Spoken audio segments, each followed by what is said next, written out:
All right, our next guests on the Rise are a dynamic duo named Ginger Beef.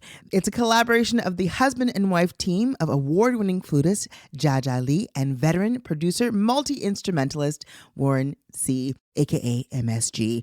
The result of their partnership is a gleaming pop artifact which balances dazzling instrumental performances and catchy melodies with deep grooves. Hello, Jiajia and Warren. Thank you so much for joining me. How are you today? Good. Thank you for having us, Don. It's great to be here. It's a pleasure. Yeah, so excited to have you on the show today. And I just thought it's time to chat with you and find out more about this gem of a project that is based in Calgary. And speaking for myself, it is so endearing and I feel so proud when I found out that like you're from Calgary. I was like, oh my God, that makes them even more amazing. Thank you. Yeah, well, it's in the name, right? Ginger Beef. Yes. We wear it on the sleeve. Yes, which I didn't know, which, my co-host and producer, Brendan Cross, was like, I think ginger beef, like the food, was invented in Calgary. And I was like, what? Are you kidding me? I love ginger beef. And it's a Canadian invention. Like, this makes me even happier. So how did that name come in? Like, what made you think like, oh yeah, ginger beef. Let's go for it. How did you get that name? Well, we were brainstorming a bunch of names while walking the dog. This one came up and we just knew it was the right one. Like, it talks about our Calgarian origins. It also speaks to kind of our own backgrounds. I'm a native Calgarian and Jiajia was raised in Beijing. So we've got some of that whole East meets West kind of thing going on with them. We're a little bit Calgary and a little bit Beijing.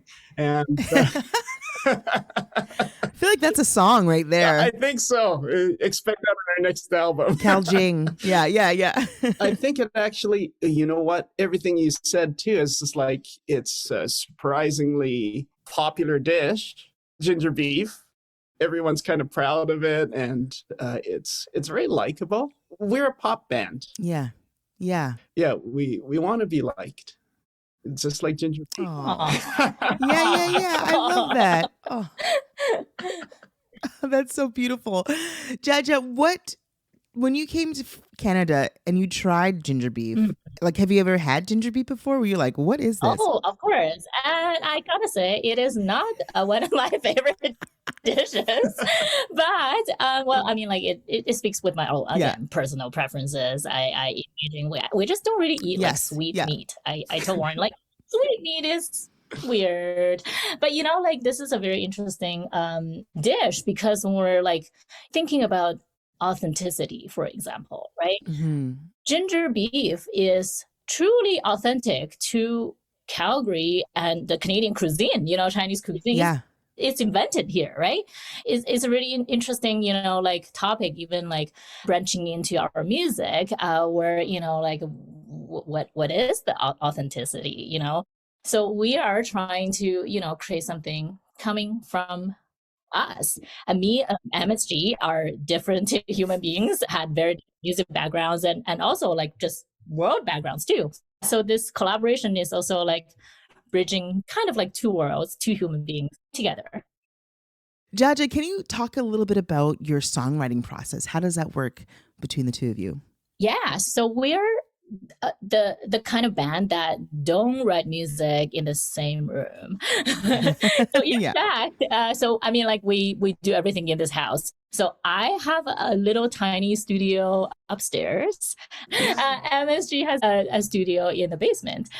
Yeah, so we're kind of like, alternatively passing our material to each other, having conversations. So I might come up with, the germ of an idea, bang something together in the basement, and then run it upstairs to Jiajia, and then she would, add her take on it. I like to think of it kind of as a conversation. Yeah, beautiful. We go back and forth. That's great. And it doesn't have far to travel. You just like, run up the stairs, or you can even like send it via email. And it's like, what do you think of that? Yell down the stairs. Now, MSG, can you speak to some of your musical influences? Like where do your sounds come from? especially for this album. So it's an instrumental album. We really wanted to put the focus on instruments because singers have a habit of taking all the oxygen out of the room once they open their mouth. So we thought maybe guilty. Yeah. So we thought maybe we'll try to give instrumentalists their day in the sun for this album. There were instrumental hits that were chart toppers. Yes. But I think all of them came out 50 years ago or longer. Yes. Like you had Chuck Mangione with "It Feels So Good." Yeah, Herb Alpert, Spanish Flea. Yeah, exactly. Herb Alpert. That's a huge album. I mean, like every used record store has 1 million copies of that album, and I thought, why don't we see anything like that today in 2023? So it's a challenge because yes, people naturally gravitate towards the human voice for obvious reasons, but we thought, let's try this thing. I really like pop that has that little spice or flavor mixed in. So you'll see a lot of that going on in this album. And actually another big inspiration for all this instrumental pop was the music of Mike Post. Oh, yeah. Genius. He's right. So he wrote so many of these classic theme songs. A-Team, Law and Order, Quantum Leap. Magnum PI. Yes. I mean, yes. I think we found the right audience here. Yes. Yeah, I'm a child of the 80s. I can sing you any theme song. Yes. Yeah. Yeah, and I think I've copped to my own age as well by this reference. That's incredible. So Mike Post actually is a really big influence on the way that I think about instrumental music in particular. And is it just his use of themes and sections? Like what about his writing is interesting to you? He's got a really strong themes, and melody is really great, and he's also really great at putting a little twist in the B section all the time. Yes. Come on. The A-Team B section is so good. Yes. All of these songs. Remember it's all the strings? Oh, yeah. Quantum Leap, all of a sudden, it sounds like you've got a Western in the middle of the thing. And Doogie Howser takes a really hard left turn. Yes. Yeah. So. Oh my gosh. Yeah. Yeah. I've given away the secret. But yeah. And some of our listeners are like, who's Mike Post? But yeah.